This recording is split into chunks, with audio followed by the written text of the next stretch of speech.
Good afternoon, jurors, and thank you for your time today. I'm delighted to welcome you to HOMEBASE, where we are building communities, connecting neighborhoods, and enhancing affordability. I'm Romy Bhatia, and I'm a master's student in the Real Estate Design and Development program, and I'm very passionate about affordable housing. Hi everyone, my name is Alice. I'm in the Masters of Landscape Architecture program and I'm taking an interdisciplinary certificate in real estate, and my interests are in the public realm and urban design.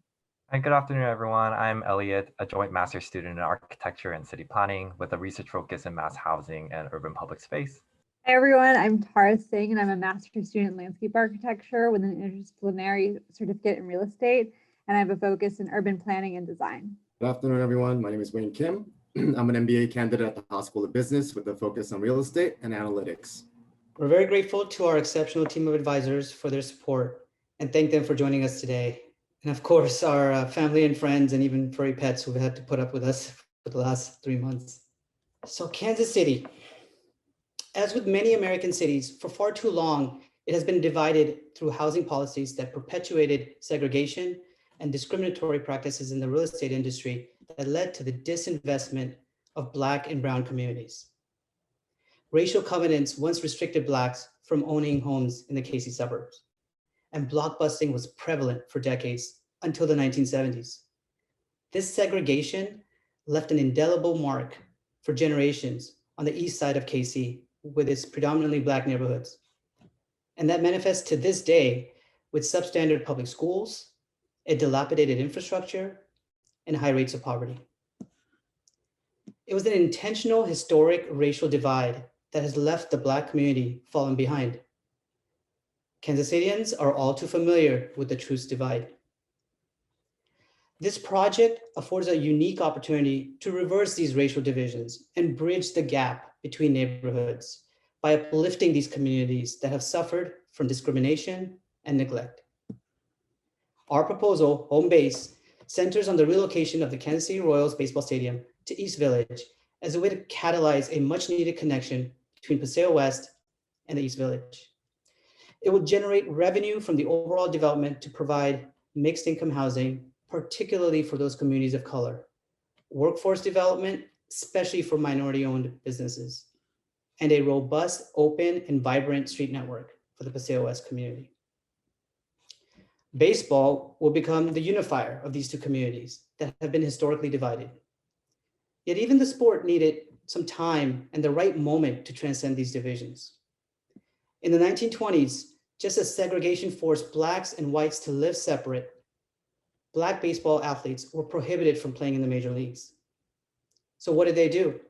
They formed their own Negro League, and the Kansas City Monarchs became the longest running and one of the most accomplished teams in the Negro Leagues. The right moment for Major League Baseball came in April 1947, when Jackie Robinson, a decorated athlete and a shining star for the KC Monarchs, broke the color barrier and became the first Black baseball player to play in the major leagues with the Brooklyn Dodgers. Our stadium is named Stadium 42 in honor of the jersey number worn by Jackie Robinson. It is the only number to ever be retired by Major League Baseball. Our project site celebrates and connects the achievements of the KC Monarchs of the past with the KC Royals of today. It will have a historic walk to highlight the richness of Kansas City baseball.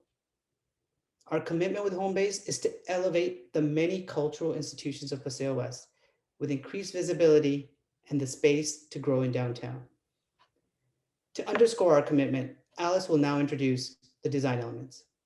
Thanks, Romy. So our vision for HOMEBASE is to generate new ideas and wealth while increasing connectivity between Paseo West and downtown Kansas City. As discussed by Romy, our proposal focuses more on the impact of the stadium and its externalities by fostering a neighborhood of shared economic prosperity and social equity. John Sherman, the Kansas City Royals owner, has stated, "If you look around the country, you see these urban ballparks and how they become a hub of activity, and not just for baseball, but for other things, even when there's not a game down there. At the end of the day, it's about what's best for our fans, what's best for the community, and what's best for the ball club." And in considering this quote around the baseball stadium, our strategy for HOMEBASE required intentional placement and distribution of land use types. If you look at the diagram on the left, it shows how the various uses of retail, housing, entertainment, and office all converge at the entrance to the stadium, at the confluence of economic activity and public space. We also thought about an interconnected open space strategy. And if you look at the diagram on the right, you see how we encourage street activity with views into the stadium, offering a variety of programming and also creating an interconnected park gesture of linking Illis Davis Park in the west and Margaret Kemp Park in the east. Another important consideration for our team was to really think about the future of Kansas City Transit. With the new East Village Transit Center opening its doors, we mapped out various connections of BRT and MAX lines, bike lanes, and shared street strategies to mobilize the future of Kansas City. Downtown currently has a lot of one-way streets, and we wanted to reinforce the need for a two-way BRT corridor along 12th Street to foster the east and west connectivity. Furthermore, with the new Royal Stadium, we asked what might East Village look like on game day. We mapped out where parking is located in the shared parking district, how we want to jumpstart free park and shuttle rides in the greater neighborhood to intertwine with the new transit center and make 10th Street, adjacent to the stadium on the north, a truly public space for fans and Kansas Cityans alike to intermingle and be a part of the vibrancy. On game day, this would be a pedestrian safe zone, making it accessible to everyone with emphasis on that public experience.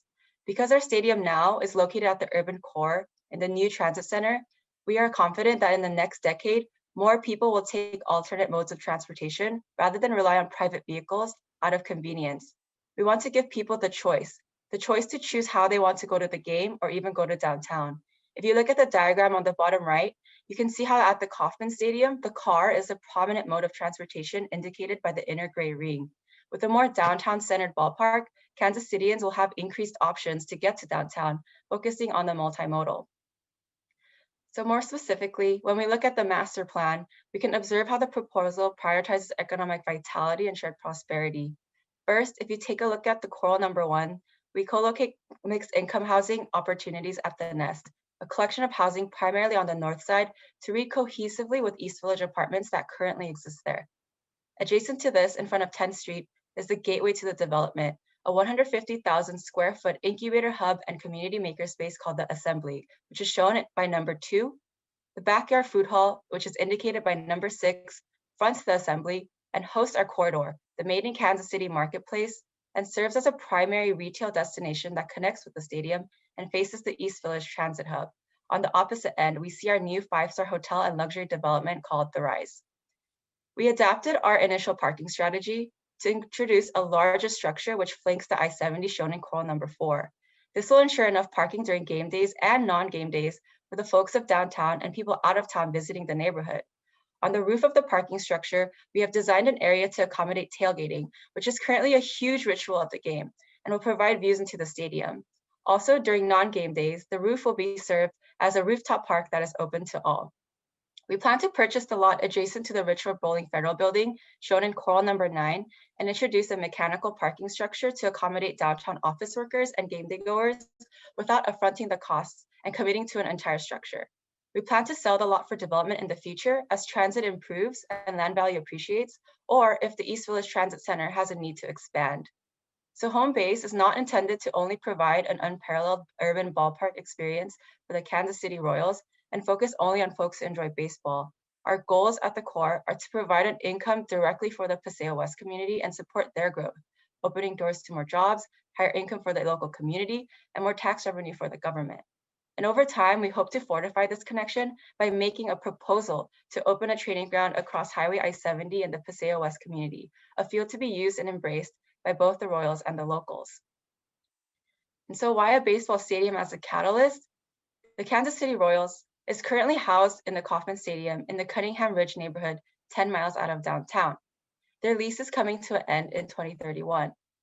There has been indication that they are looking to relocate to a more urban environment. It is evident that the Royals are looking for a Kansas City-centric and civic-minded strategy to bring their stadium downtown. Our proposal aims to bring this vision to life through purposeful urban design strategies, which Elliot will talk more about. Thanks, Alice. To expound on these points further, we understand the baseball stadium as part of a larger system of urban gestures, which, through the built forms and the creation of public spaces, open the neighborhood and the game for all Kansas Cityans to participate together as a unifying civic event. Prioritizing multimodal transit, accessibility, and spontaneous gathering, the corridor defines the eastern edge of the stadium as a vibrant pedestrian promenade of local shops and sports-themed retail, producing an arrival sequence into the neighborhood from the East Village Transit Center to the public viewing plazas facing into the stadium. The open-air marketplace and the assembly bookend the promenade to the north, with the corridor serving as a ready market for the minority and women business entrepreneurs from the assembly, or MWBE for short, to test and grow their ideas into successful businesses. The swinging geometry of the promenade takes off upwards through the residential towers and the rise, coming to a full circle with the stadium's canopy, which stretches out to Paseo West as a gesture of inclusion across the interstate. The housing developments in the Nest up north begin with 5-story brick-clad podiums, defining the human-scale street walls along 8th, 9th, and Home Streets, together with already existing East Village apartments. Linear towers of housing massed along the east-west axes sit on top of these podiums, further reinforcing the bridge between the downtown and the communities east of the interstate, breaking the north-south axes of divisions currently defining Kansas City's urban morphology. What ultimately glues all these gestures together are the streets, the series of spaces which stage the social life of all who come to live, work, and pass time in this neighborhood. Kansas Cityans love their streets. There's a huge sense of civic pride here for the city's built environment and for its public spaces. We bring 3 particular characters as the weaving elements that tie all these communities together, hosting the diverse livelihoods that will come to pass through them, and giving the people choices in the preferred mode of transit. 10th Street will become re-engineered as a pedestrian priority shared street, which effectively becomes the central social axis, pulling all the elements of the neighborhood together as the connecting spine between the downtown and Paseo West. During game days, the street becomes a pedestrian-only promenade, spatially extending the bounds of the stadium and allowing for the public's larger participation and engagement. 12th Street becomes a transit-oriented axis, with bus-only lanes mapped for both directions of traffic, from Troost Avenue to Cherry Street. This will allow it to service the East Village Transit Center and encourage the use of mass transit, especially during game days, during which buses will be given priority on all lanes to facilitate traffic flow. Home Street serves as a visual axis connecting the northern reaches of the Nest with the activities happening in the corridor and Stadium 42. The street is flanked on either sides of the neighborhood-oriented retail, such as a grocery store, and features wide sidewalks with generous vegetation to become a locally focused retail strip for the residents in the Nest. Together, these streets become strings of public spaces which service to stitch back together the past era's severs and cuts through the city. The shared street strategy for the 10th Street axis will feature a mix of paved areas and greenscapes to suggest zones of occupation, encouraging diverse, spontaneous uses of the street, from busking performances to children playing hide and seek, from quick power lunches with coworkers to evening strolls with family after dinner. 10th Street becomes the center of everyday activities. Car lanes are elevated to the levels of the sidewalk and given special treatment to suggest pedestrian occupation and to slow down car traffic, thereby giving what was once the exclusive realm of the automobile back to the people of Kansas City. This urban proposal at hand is of a neighborhood that contributes vitality to the downtown at all hours of day and night. The baseball stadium and the ensemble of buildings contribute towards crafting a sort of urban theater with the vibrant downtown core as its backdrop, and its forms and spaces inviting the communities of Paseo West and beyond to this region-wide celebration of everything that Kansas City has to offer, open for all to enjoy. And next, Tara will speak to the specific moments and experiences in our development. Thanks, Elliot. Our vision for the East Village aims to transform this area by providing diverse asset classes, including The Rise, a 5-star, 500-room luxury hotel with condominiums, The Nest, mixed income housing with 1,045 units, and of those, 20% are affordable, The Assembly, a makerspace for local MWBE entrepreneurs looking to start their own businesses, and The Backyard, a market hall for their goods to be distributed. There's a great opportunity to provide a 5-star luxury hotel to attract tourists to the downtown. With views into the newly constructed stadium and of the river, our hotel will provide an unparalleled experiences for visitors in the area. We plan to reimagine downtown Kansas City by creating a model for regenerative design. Our approach is a systems-based proposal that includes a robust green roof network and planting scheme to sequester carbon, solar panels on both the canopy of the stadium and on the roofs of buildings to generate energy, and various green infrastructure and water recycling interventions, including permeable pavers, bioswales, and gray water systems. With the addition of the stadium and the integration of the Rise, we will both increase tourism by creating a there, but not at the expense of the community. In fact, our proposed design works with the existing sloping topography to allow the city to be brought into the game. Imagine walking down 10th Street during a night game and looking over your shoulder into a view of the outfield. You're so close you could almost catch a home run. With our proposal, the city streets now become an extension of the seating area, which provides a view for everyone. At the core of our vision for the development is our need to provide the necessary services and amenities to support the Paseo West and East Village communities. With our proposal, we will not just activate the development on game days, but rather during all 365 days of the year. Through various programming engaging different aspects of our development, we plan to include events such as community meetings at the Assembly, a jazz festival at the backyard, and youth group tours at the stadium. Various activities will permeate beyond the edges of the stadium to create a new urban ballpark experience for everyone. One of our goals of our development is to use the revenue generated from the stadium as a way to reinvest and empower the surrounding communities. By proposing the Assembly and the backyard, uniquely positioned at the entrance to the development on 10th Street to formalize a connection between Paseo West and the East Village, we will address issues of workforce development and economic empowerment of MWBE entrepreneurs. The Assembly and backyard is a dynamic ecosystem that provides space for ideation, production, and distribution through combining light industrial, office spaces, and retail for local business owners to manufacture and sell their products. Much like the ancient Greek stoa, this incubator hub will be modular in the sense that it'll be able to spatially adapt and accommodate different lease types, some short-term and some long-term, depending on community needs and market forces. This hub will partner with nonprofit businesses and social service organizations, including the Kauffman Foundation, Nourish KC, the Arts Asylum, and the University of Kansas City, Missouri, to name a few.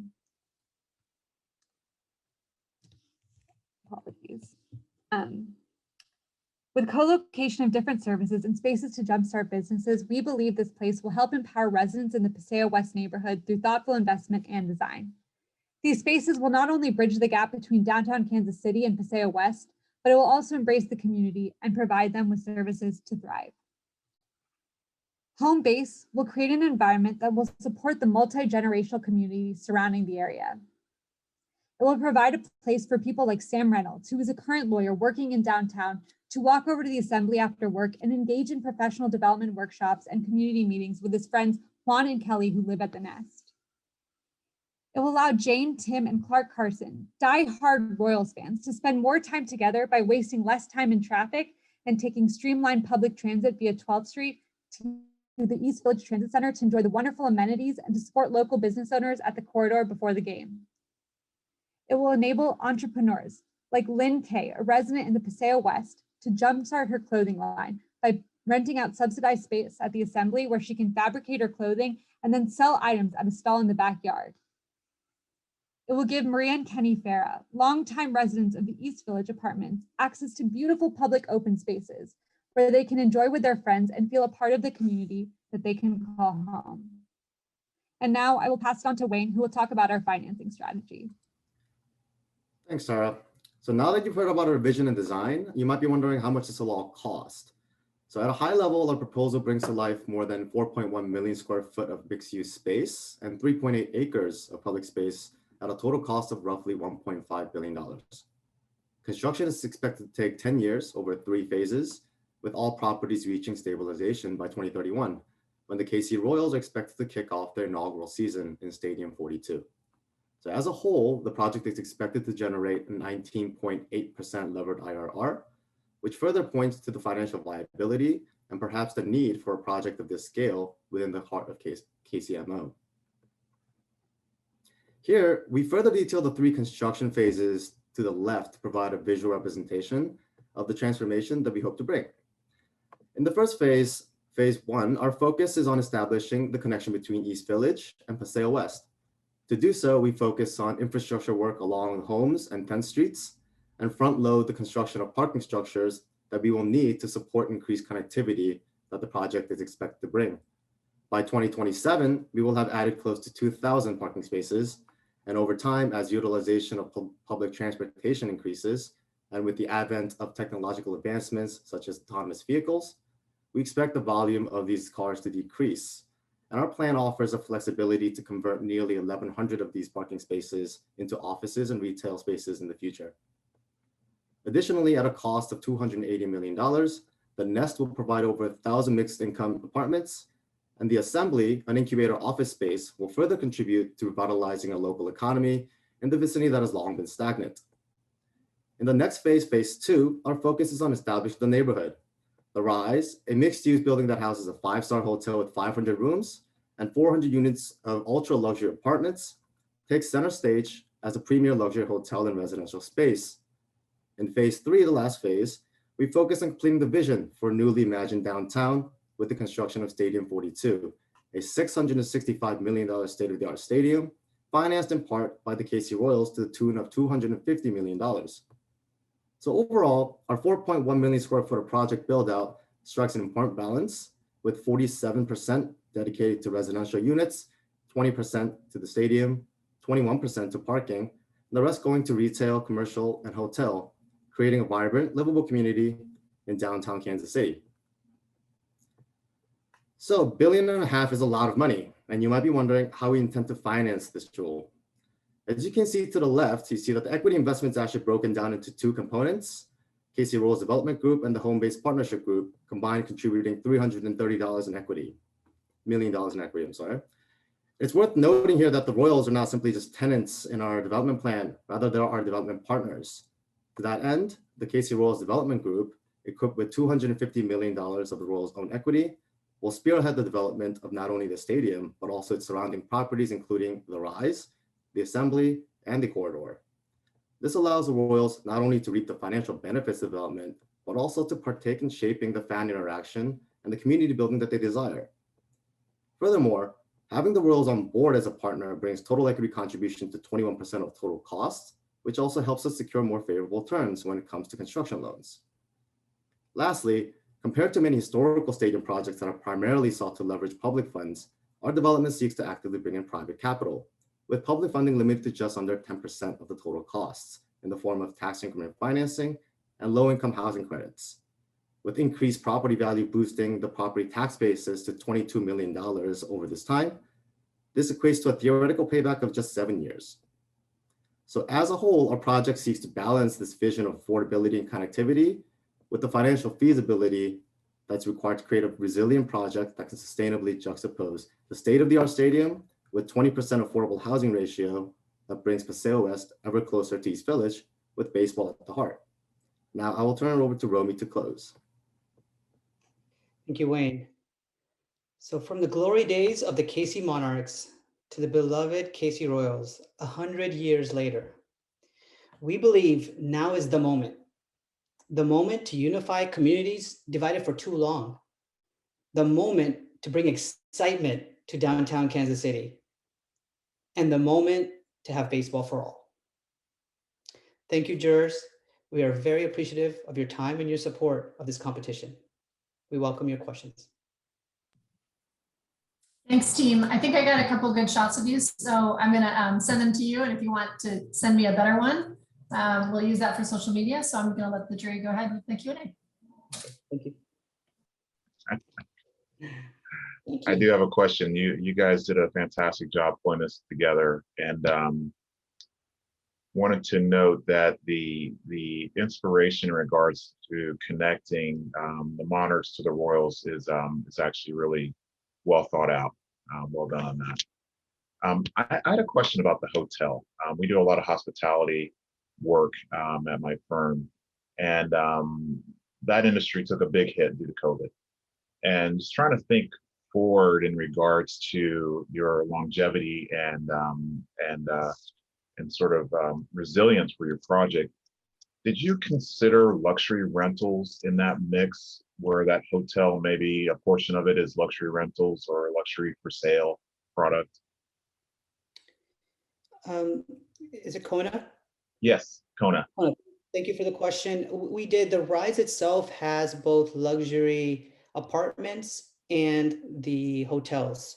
Okay, I 400 missed that. apartments and 500 hotel rooms.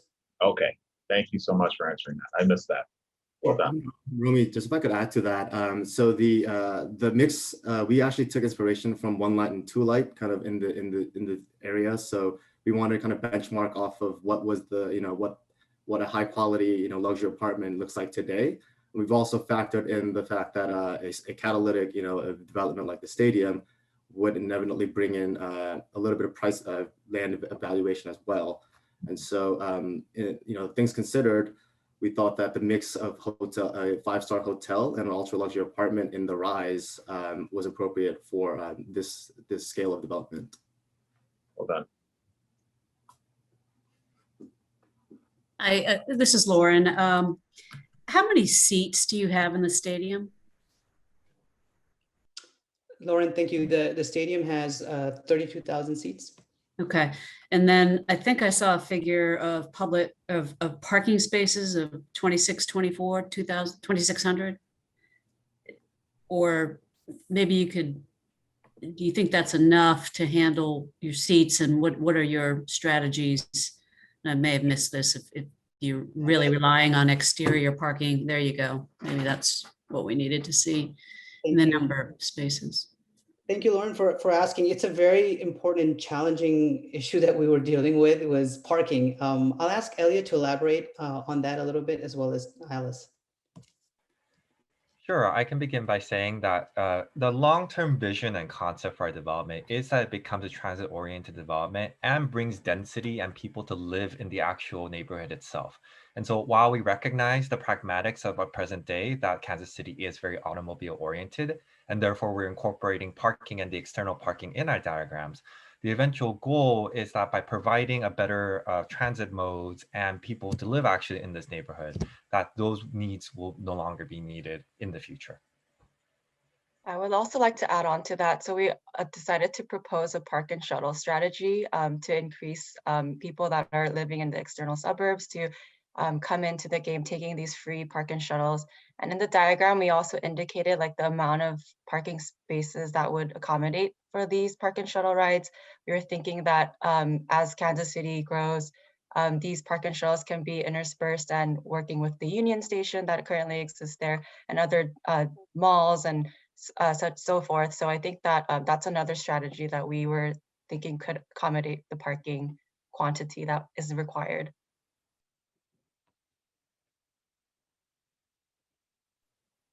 I have a question for you.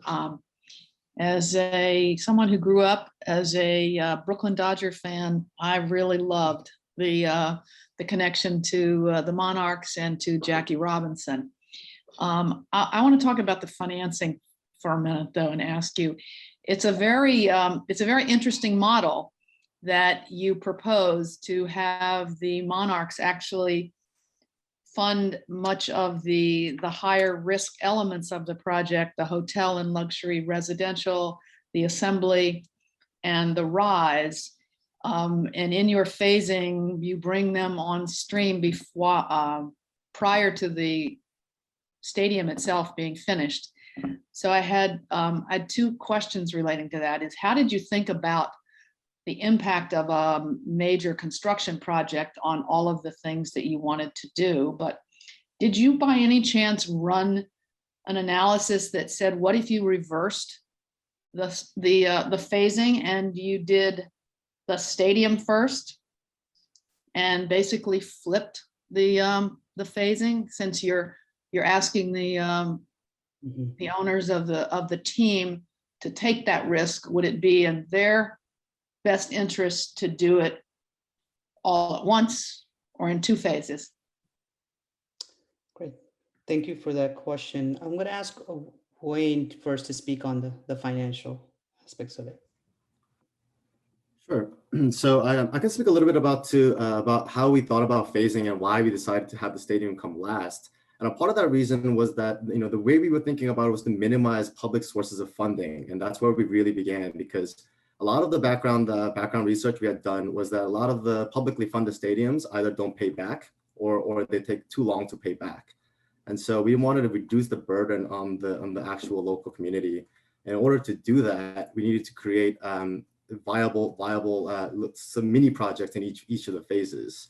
And one of the ways that we thought about doing this was, how can we get the Royals to give us this confidence, or give us a vote of confidence before the stadium is even built, when they're going to be playing at the old stadium.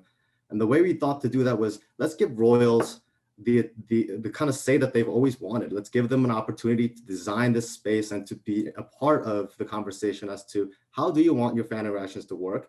Do you like the Braves model? Do you like these other models that are happening across the country? And do you have an appetite to invest a little bit to make sure that there is longevity for the Royals in downtown for longer than just 2031, for longer than just this project duration? And so a part of a project really does hinge on the fact that we need the Royals buy-in, and we chose to go down this path mainly because there was we heard a lot of kind of need for this from a Royals perspective, where even the owner is saying that we want to have more than just baseball, and we want to be able to control some of that. And so in exchange, we're asking for their firm commitments at an earlier date, so that we can phase these projects out, so that when the stadium comes online in 2031, when they're playing there, we don't have these issues of, is there enough parking? Is there enough amenities? Can we actually, is there additional appetite to build more things, instead of, we didn't want that lag to be there when the Royals moved in. Thanks.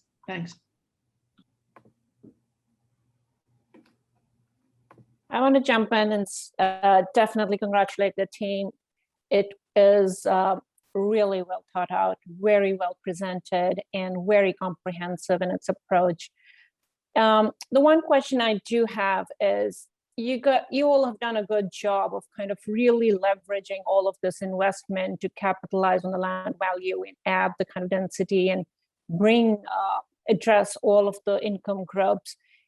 When you think about your housing typologies, did you contemplate kind of thinking about some affordable by design housing typology? Just to kind of think about the different income groups that you could invite here, and so that you're not competing your one block against your next block, since all of that is coming together.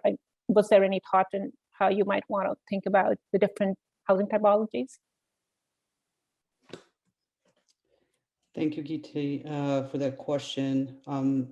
I'll first speak to the different income groups. So when we looked at Kansas City metro area, and you see that the area median income is about 86,000, we wanted to ensure that there was affordability for the lowest income brackets. So 50% of AMI for a family of 4, and that gets you around 46,000. So we've allocated at least 205 units just for the most affordable, to be the most affordable for the community there.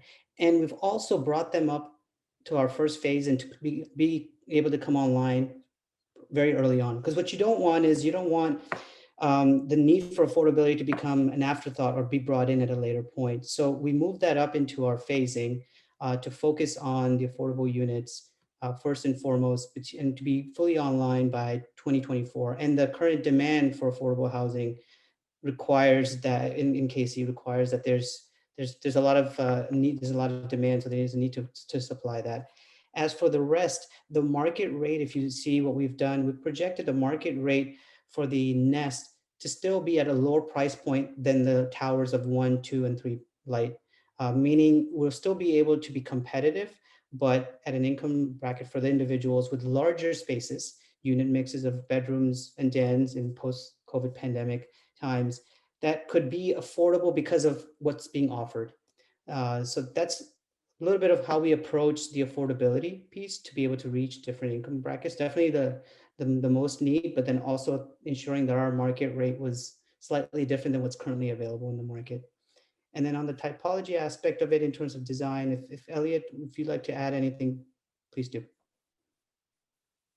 Right. So just on the high level, and I'm happy to just parse this out in more detail, but not to get too caught up on that. So these housing typologies were decided as just a 60 feet standard double loaded corridor types. And so it's supposed to be efficient with some variety given to the architecture as to the amount of glazing or opacity for cost reasons.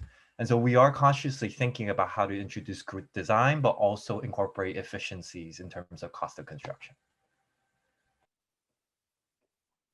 Thank you. I have a question about the baseball stadium, and again, kudos to all of your references to the Monarchs and tying that history into the stadium.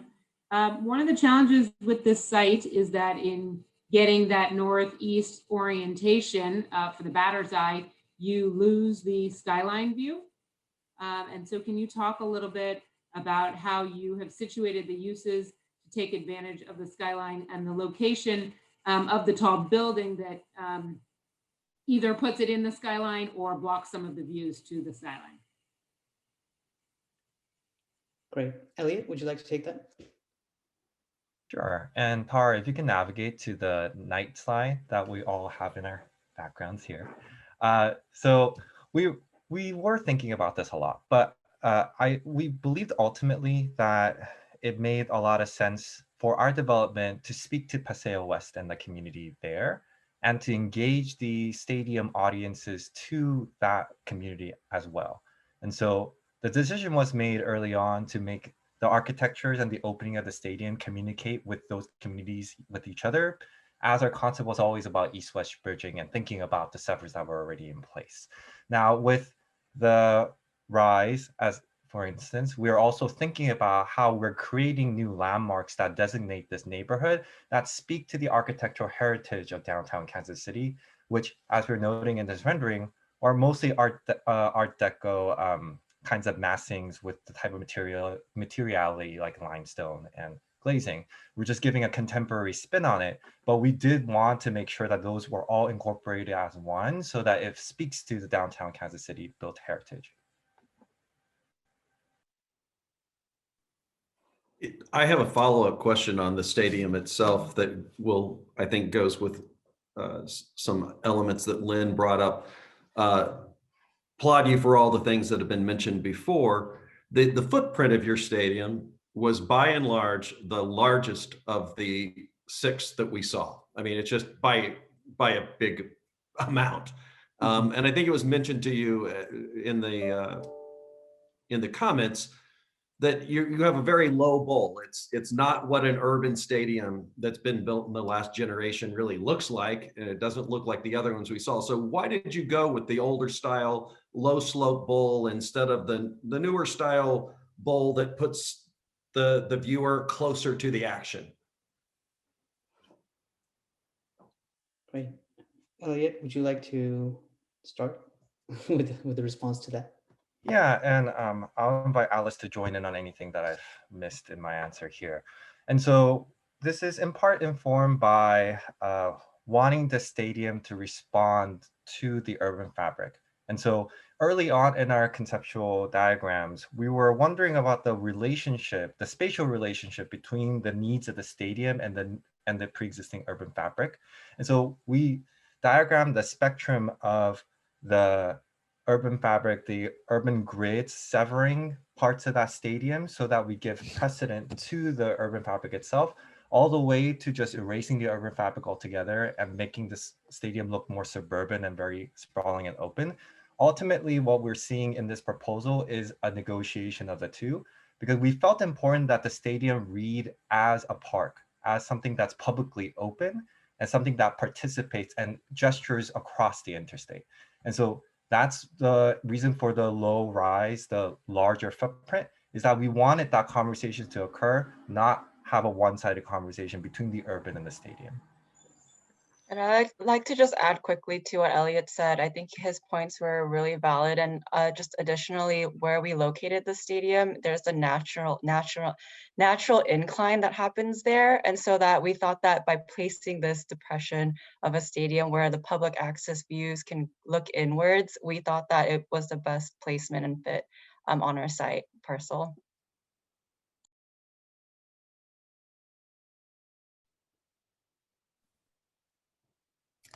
This is Amy in Kansas City. I have a couple comments. I do love your diagram where you're talking about the assembly and its connection to other community institutions in the neighborhood. And I think that's a really great diagram. I'll just say that. And I do think the thought that you've put in to the corridor and the public space right immediately around the stadium is really well done. My question would be for the public and open space to the north, along the, adjacent to the Nest residences. I see those as, I guess they're a little more underdeveloped. Do you have ideas or concepts for what those spaces are in between the residences?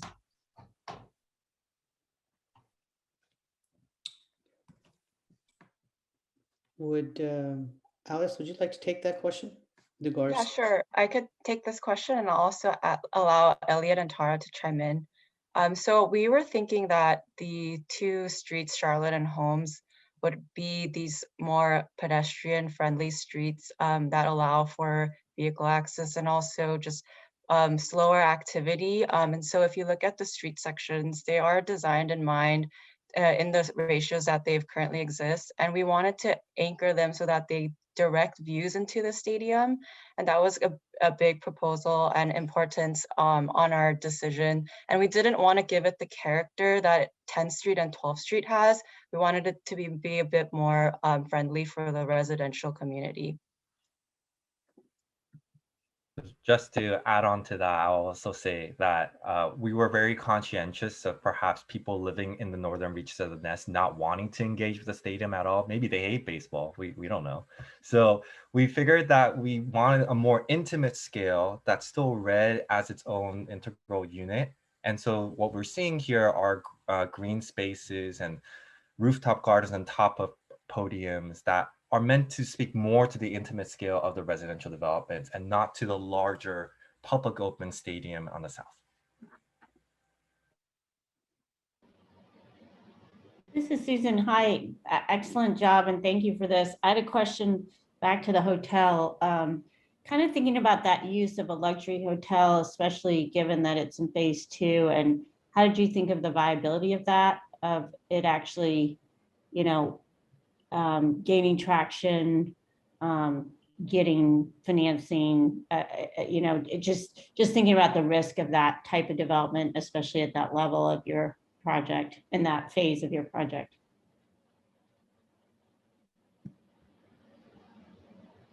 Elliot, would you like to start by speaking about the viability? And then I can follow up. Yeah, so as we mentioned earlier, we were thinking of this kind of the development around the stadium, including the corridor, the rise, and the marketplace, and all of these kind of interactions that we've been talking about, we were thinking of as one.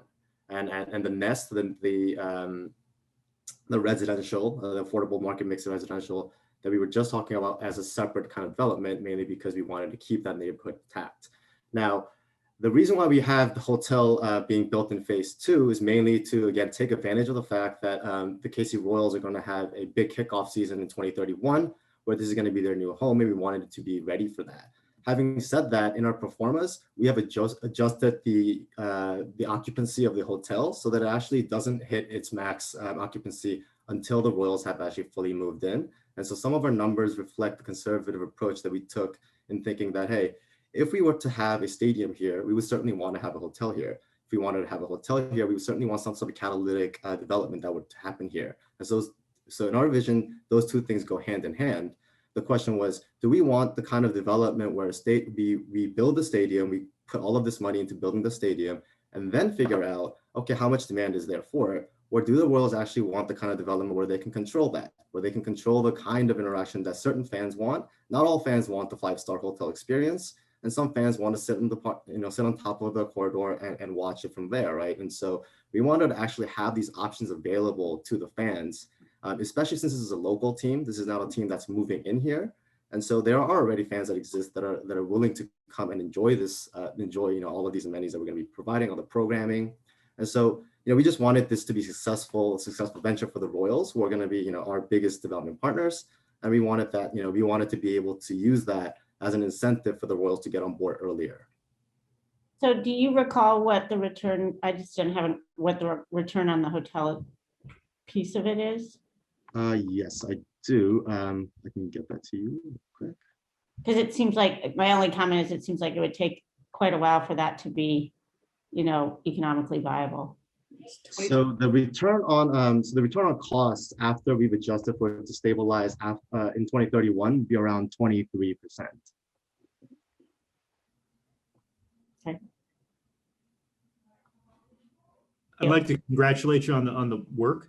I do have a question for you on where the stadium design itself. Where is the front door? You talked a lot about how people will be coming from various bus and shuttles, and we can talk about parking capacity and things like that. We've talked about Jackie Robinson Plaza, and we've talked about the development of the hotel and a lot of development immediately on the north side. So where do you anticipate people will be really arriving? Where's the sense of place for the ballpark?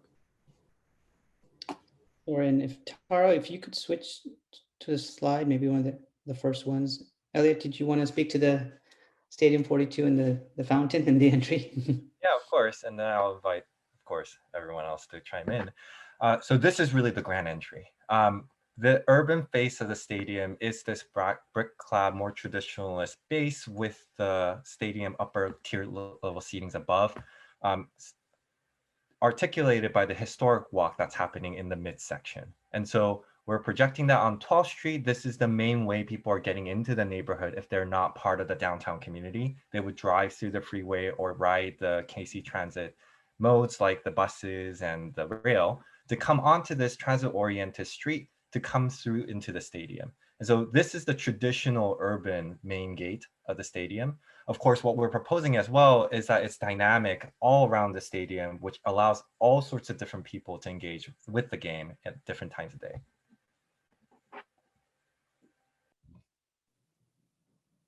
Just to follow up on how to get there. I think earlier one of our comments was that you were redirecting the traffic off of the freeway. Is that still in here, and how does that work, and where do you take it?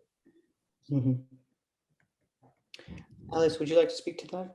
Yeah, sure. So we did some analyses. So right now, the on-ramp on 11th, currently we decided before we didn't realize that we had omitted it. We put it back in so that the park actually works with it. And so you can get back onto the stadium or on the freeway on 11th Street.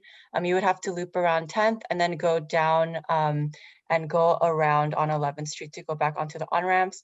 We also did some studies and we were looking at different ways you can get on and off the freeway. So we know that the Locust Street has a pretty big entry gateway, and so does the 169 highway and the 35 that sits more on the western side. And we were thinking that if the traffic and entry to the stadium can be redirected to these other on and off ramps, that would help our project. And there's also more on and off ramps that happen more south on 13th and 14th Street as well. And so we were considering all these factors when we were putting in the stadium.